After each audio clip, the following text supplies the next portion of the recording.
모든 족속에게 다 복음이 전파되게 하시는 겁니다. 모두에게 예외 없이 전파되게끔 하는 겁니다. 차별이 있지 않도록 누구든지, 특별히 유대인들이 이방인들에게 복음 전파하시는 것을 하나님이 원하신다는 겁니다. 우리가 잘 아는 것처럼 아브라함한테 하나님이 그러셨습니다. 모든 족속이 너로 말미암아 복을 받게 될 것이다. 하나님이 이미 아브라함 때부터 그렇게 정하셨어요. 이제 때가 된 겁니다. 디모데전서 말씀을 제가 하나 읽어드릴게요. 디모데전서 2장 4절인데, 하나님은 모든 사람이 구원을 받으며 진리를 아는 데에 이르기를 원하시느니라. 아멘. 그러니까 하나님은 모든 사람이 예수 그리스도를 알기를 원하신다는 겁니다. 그래서 그것 때문에 베드로와 이방인 이 고넬료가 서로 이제 만나게 하셨습니다.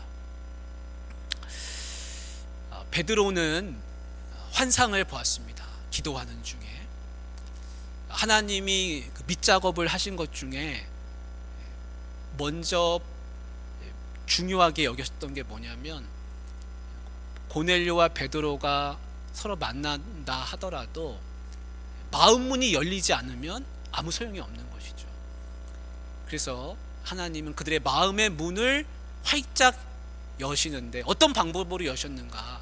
하나님이 다가오셔서 네가 마음문 열어라, 이방인들도 예수 믿어야 된다, 그렇게 가르쳐 주신 게 아니라 자연스럽게 베드로가 그 마음문을 열 수밖에 없게끔 환상 가운데서 계시를 통해 그것을 보여주십니다. 우리 지난번에 말씀 본 것처럼 그릇이 내려오는데 거기에 도저히 내가 먹을 수 없는 온갖 것들이 다 들어있는데 하나님이 그것을 먹으라. 난 이거 못 먹겠습니다. 하나님이 깨끗하다 하신 것을 네가 속되다가 하지 말라. 그래 저는 못 먹습니다. 근데 3번이나 똑같이 그렇게 보여주심으로써 이게 뭔가 도대체 하는 의구심을 품게 되고, 바로 그 시각에 이방인들이 그 집을 찾아 들어오게 되는 겁니다. 그래서 예전 같으면 이방인들이 그 집에 찾아온다 하더라도 집에 들이지 않았을 겁니다. 근데 하나님이 지금 뭔가 일을 하시는구나. 그리고 내가 아까 보았던 그 환상과 이방인들을 만나는 것이 서로 연관이 있다는 것을 베드로가 조금씩 깨달아가면서 이제 그들을 맞이하고 거기서 하루를 유숙하고 이제 고넬료의 집으로 오는 겁니다. 요빠와 가이사랴 사이가 한 50km 된다고 하는데, 고넬료가 환상을 보고 오후 기도 시간에 환상을 보지 않았습니까?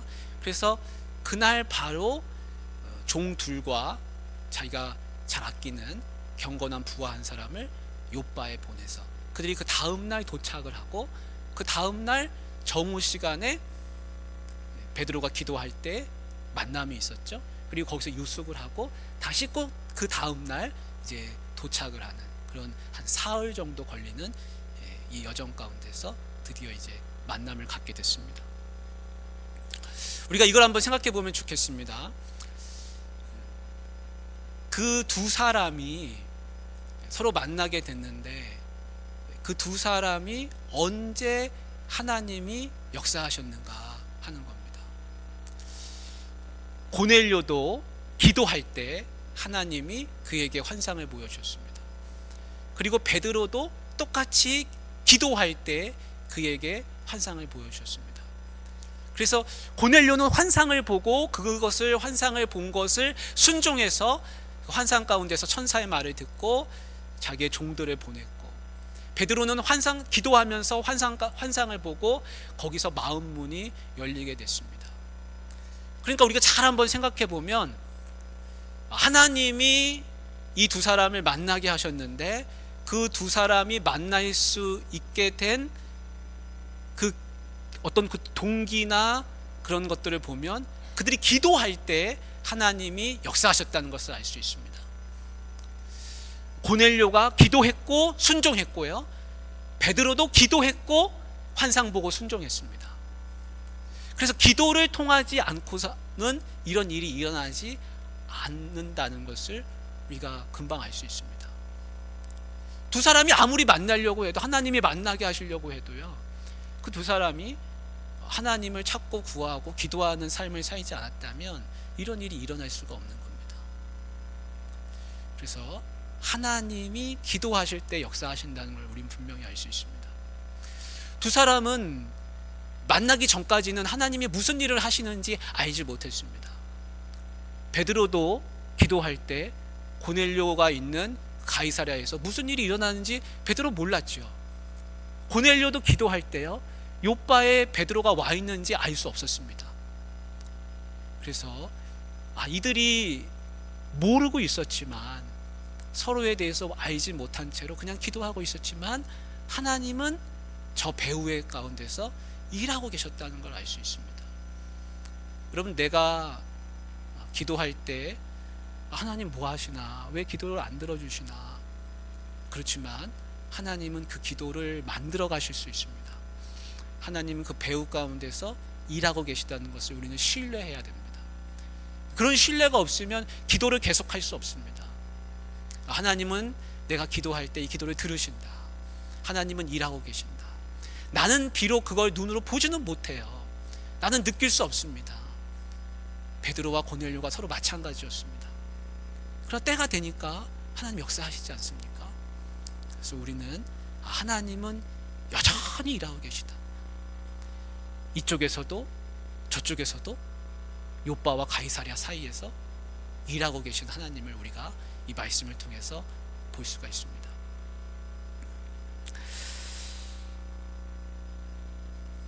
우리 고넬료가 이제 베드로를 맞이하는 모습을 볼 수 있는데요, 우리 24절 25절 말씀을 한번 같이 읽어볼까요? 시작.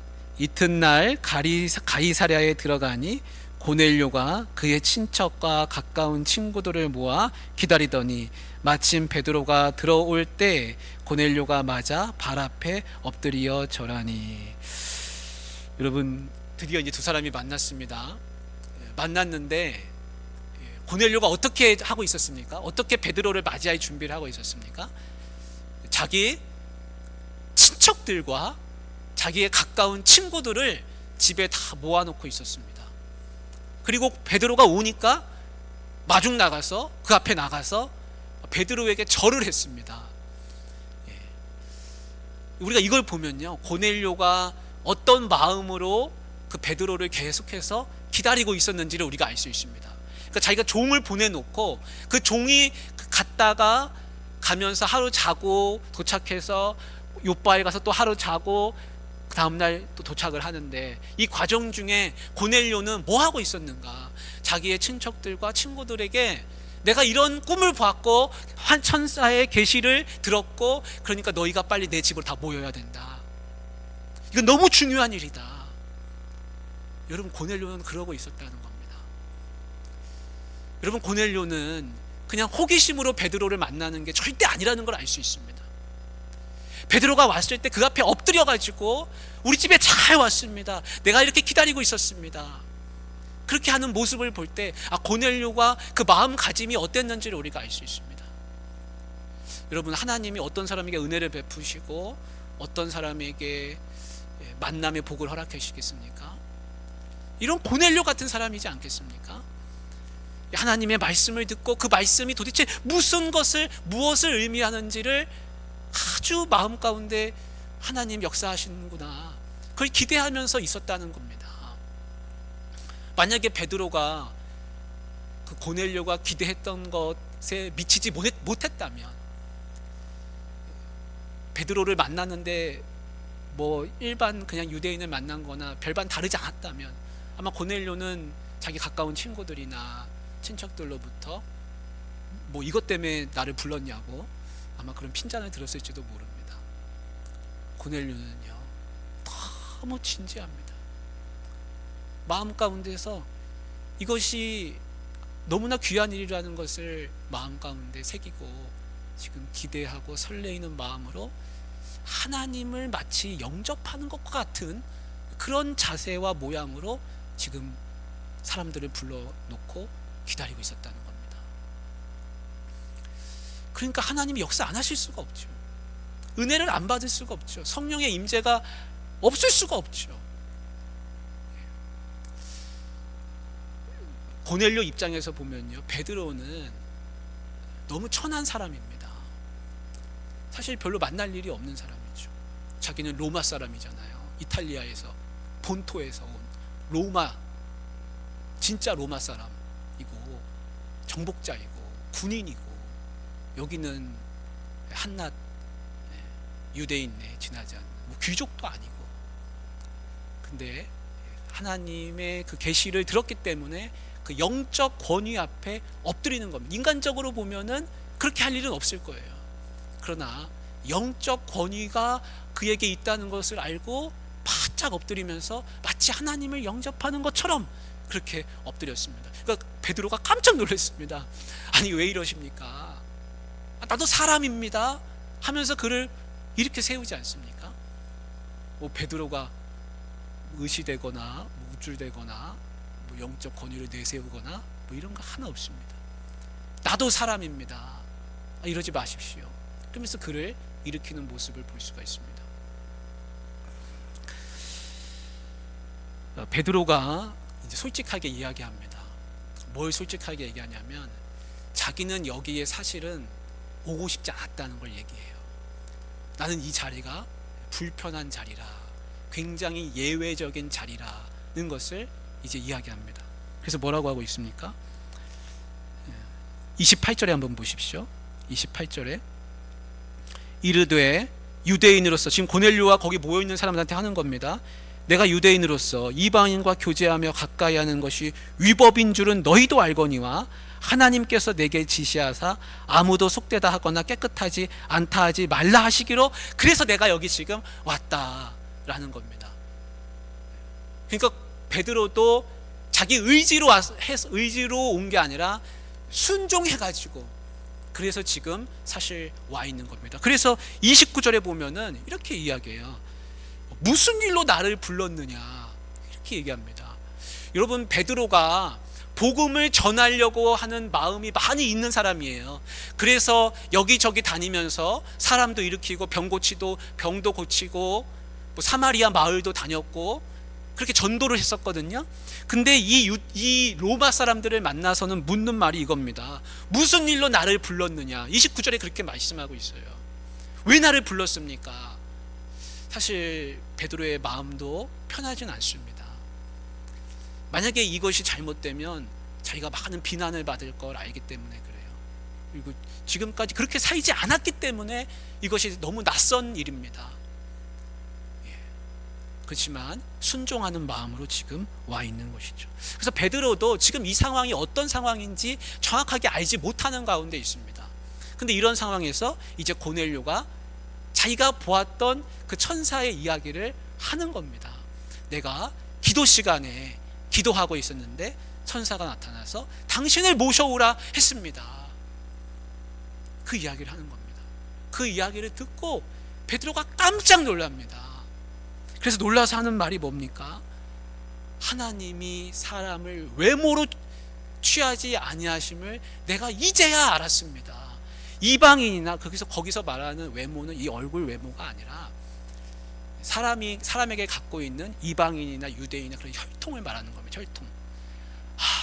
하나님은 로마 사람이나 유대인이나 가리지 아니하시고 하나님의 자녀 삼으시는 기를 원하시는 분은, 원하는 자녀는 누구라도 자녀 삼으려고 하시는 분이라는 것을 내가 이제야 알겠습니다. 사마리아 사람들까지 간 거는 자기가 이해가 됐었어요. 왜냐하면 예수님도 사마리아 마을을 다녔었거든요.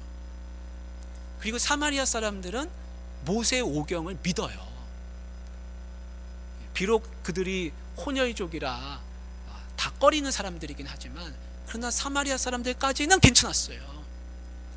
그런데 이렇게 순수한 이방인한테까지 하나님이 나타나신다고 하는 것은 너무나 놀라운 일인 겁니다.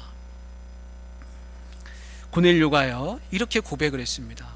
들어보세요. 거기 말씀에 우리는 주께서 당신에게 명하신 모든 것을 듣고자 하여 하나님 앞에 있나이다. 그 이야기를 합니다. 그래서 하나님의 이야기를 해주십시오. 당신의 이야기를 듣겠습니다. 하나님이 당신을 통해서 나에게, 우리에게 뭔가 말씀하려고 하시는데 당신의 입을 빌어서 하려고 하시는 그 말씀을 우리에게 해주십시오. 지금 하나님의 음성을 들으려고 고넬료는 하나님 앞에 있나이다 라는 말을 했습니다. 그럼 우리가 CCM 찬송가 중에 코람데오라고 것도 있어요. 코람데오. 그게 이제 하나님 앞에서예요. 하나님 앞에서, 이런 뜻입니다. 이 구절이 너무 똑같습니다. 우리가 다 하나님 앞에 있습니다. 말씀하십시오. 듣겠습니다. 우리의 마음 자세가 어떻게 해야 되겠습니까? 우리의 삶이 어떻게 해야 됐습니까? 늘 코람데오죠. 늘 하나님 앞에 있습니다. 우리가 하나님 앞에 있지 않은 때가 어디 있겠습니까? 하나님 다 보고 계시는데. 근데 그거를 의식하면은 코람데오가 되는 거고, 하나님 앞에서가 되는 거고, 아유, 하나님 안 보시겠지, 이거는 하나님이 못 보신 척 하시겠지 하면서 어디 가서 죄 짓고 있으면 하나님 다 보고 계신데도 자기 혼자 손바닥으로 하늘을 가리는 것이죠. 그러나 우리는 늘 하나님 앞에 있습니다. 이 고백이 다른 유대인들이 하는 고백이 아니라 이 이방인 고넬료가 한다는 게 참 중요합니다. 어떻게 이방인이, 하나님을 잘 알지도 못하는 그런 사람이 우리가 하나님 앞에 다 있습니다. 그 하나님과 거리가 너무 가까운 거예요. 정말 가깝게 지금 고넬료는 그렇게 마음이 그런 자세로 있습니다. 그래서 베드로가 이제 고백하는 거죠. 하나님은 외모로 보시는 분이 아니시구나. 그래서 이제 베드로가 예수 그리스도를 전파하기 시작합니다. 이제 복음을 전해야 할 시간이구나. 그래서 베드로가 복음 전하는 거 너무 잘하는 것이잖아요. 3,000명을 회개시켰던 사람이니까 그 복음을 막 전합니다. 예수님이 이 땅에 오셔서 어떤 분이셨는지, 병도 고치시고 여러 가지 하신 일 다 이야기합니다. 근데 그 가운데 늘 핵심은 뭐라고 그랬습니까? 복음 전파의 핵심은 뭡니까?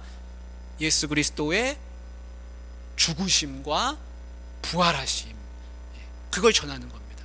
예수 그리스도께서 십자가에 달려 죽으셨고 부활하셨는데 우리가 다 증인이라, 그 이야기를 합니다.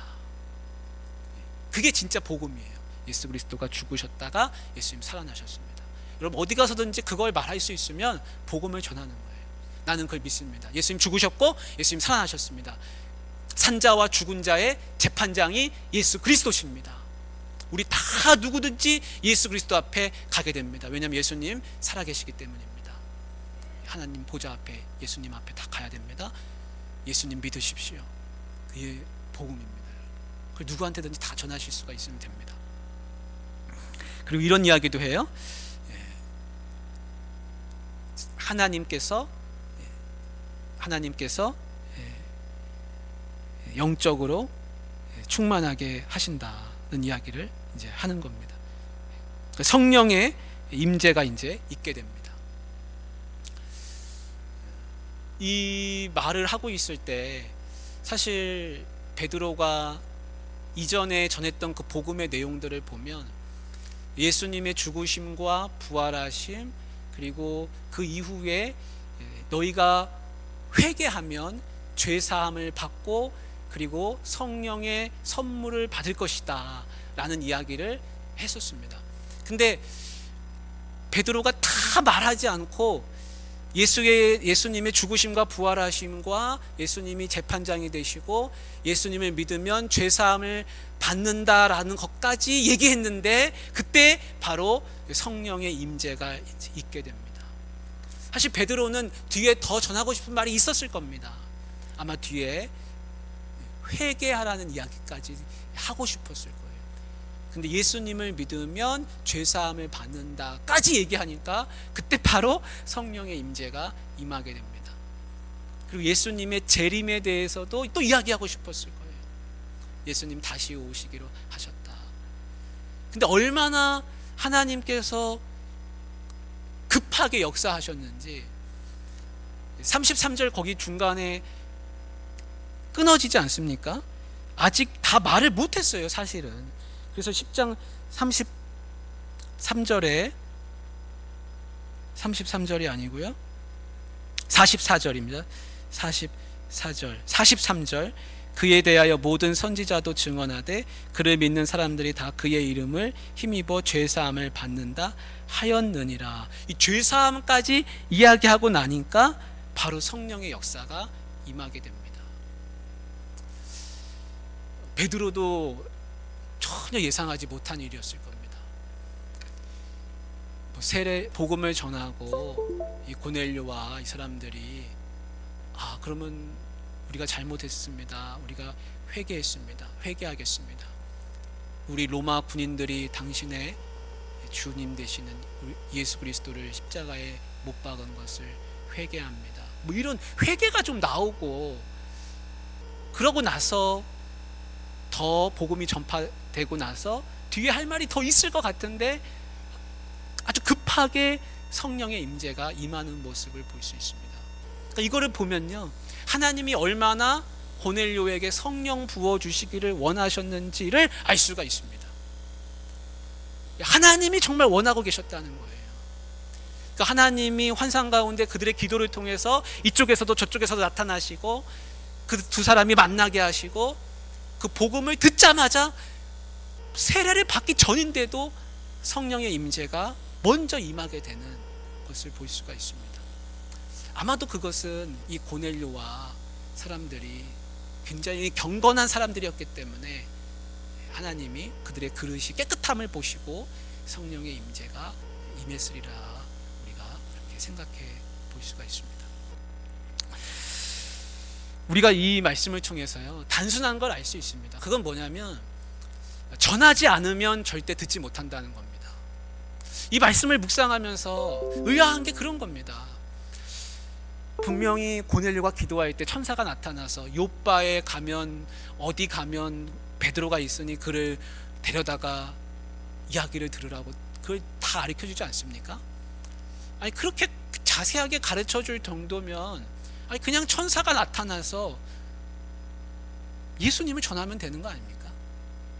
천사가 나타나서 그렇게 자세하게 가르쳐줄 정도면, 천사가 나타나서 고넬료한테 예수 그리스도를 이 베드로가 전파하는 것처럼 깨닫게 하면 그러면 되잖아요. 굳이 베드로를 데려다가 모셔와서 그 이야기를 왜 듣게 합니까? 전하는 사람이 없으면 듣지 못한다는 걸 알 수 있습니다. 또 그런 것도 알 수 있어요. 어떤 거냐면 두 사람이 하나님 앞에 전적으로 순종했기 때문에 이것이 이루어지는 걸 알 수 있습니다. 그리고 지난번에 말씀드렸던 것처럼 베드로 자신이 변화하기를 하나님이 원하셨다는 거, 그게 굉장히 중요합니다. 베드로가 와서 복음만 전한 게 아니라 베드로는 이 사건을 통해서 굉장히 중요한 걸 한 가지 깨닫는데, 그거는 뭐냐면 이방인한테 이제는 복음의 문이 열렸다는 겁니다. 그러니까 이방인한테 복음을 전파하지 않으면 안 된다는 것을 알게 됩니다. 우리가 복음 전파의 과정을 보면요, 하나님께서 어떻게 역사하시는지를 알 수 있습니다. 하나님은 복음이 가능하면 많이 전파되기를 원하시는구나. 그리고 눈에 보이지 않는 변화가 굉장히 중요하게 하나님이 여기시는구나, 그걸 알 수 있습니다. 베드로 자신이 변화하는 것, 고넬료가 이방인이지만 그 이방인의 집에서 교회가 세워져서 거기서 이방인의 교회가 출발하게 되는 것, 그런 것들을 하나님이 계획하고 계시다는 것을 우리가 알 수 있습니다. 우리가 신앙생활 하다 보면 굉장히 눈에 보이는 걸 많이 중요하게 여길 때가 있습니다. 그래서 가시적인 결과물들을 많이 원할 때가 있는데, 하나님은 절대 그렇지 않다는 것을 우리가 성경을 통해서 많이 알 수 있습니다. 하나님은 무엇을 원하시느냐? 하나님은 베드로 그 자신이 변화하는 것을 굉장히 중요하게 여기셨다는 겁니다. 베드로가 와서 복음을 전파하게 하셨습니다. 만약에 사도 바울을 통해서 사도 바울을 통해서만 복음이 전파됐다고 한다면, 하나님이 그냥 사도 바울은 계속 이방인에게만 복음을 전하러 다녔으니까 그냥 사도 바울이 어딘가에 가서 복음이 전파돼서 고넬료도 나중에 믿게 됐을지 몰라요. 근데 하나님이 이걸 통해서 이 베드로를 변화시켰다는 겁니다. 그러니까 이방인 고넬료도 변화시켰지만 그 베드로 자신이 변화했다는 걸 알 수 있습니다. 눈에 보이지 않는 중요한 그런 열매 중에 하나가 그런 변화입니다. 우리가 그 선교 역사에서 보면요, 우리가 이제 복음을 전파하면 사람들이 많이 믿을 것 같지만 사실은 첫 열매를 거두기까지 오랜 시간이 걸렸다는 걸 알 수 있습니다. 그 미국에서 1810 몇 년도에 아도니람 저드슨이라는 그런 분이 지금의 버마에 간 적이 있어요.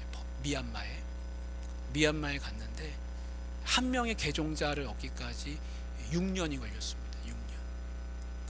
중국에서 최초의 개신교 선교사님이 갔을 때 그 열매를 얻기까지 7년, 8년 그렇게 걸렸습니다. 태국의 미국의 남침례교회 선교부가 가서 복음을 전했을 때 열매가 없었습니다. 18년 동안 사역하는데 한 명도 개종자가 없었어요. 그래서 그냥 철수했습니다. 근데 2차 대전이 끝나고 나서 미국의 장로교 선교부가 들어가서 복음을 전했는데 19년 만에 한 명을 전도했습니다. 한 명. 그러니까 우리는 생각할 때 제가 말씀드리려고 하고 싶은 건 이겁니다. 사람들은 눈에 보이는 결과를 원해서 얼마나 많은 사람들이 개종했는가, 예수님을 믿게 됐는가를 중요하게 여길 수 있지만 그 열매가 얻기까지는 오랜 시간이 걸렸다는 겁니다. 그러면 그 오랜 시간이 걸리기까지 하나님은 무엇을 하셨는가입니다.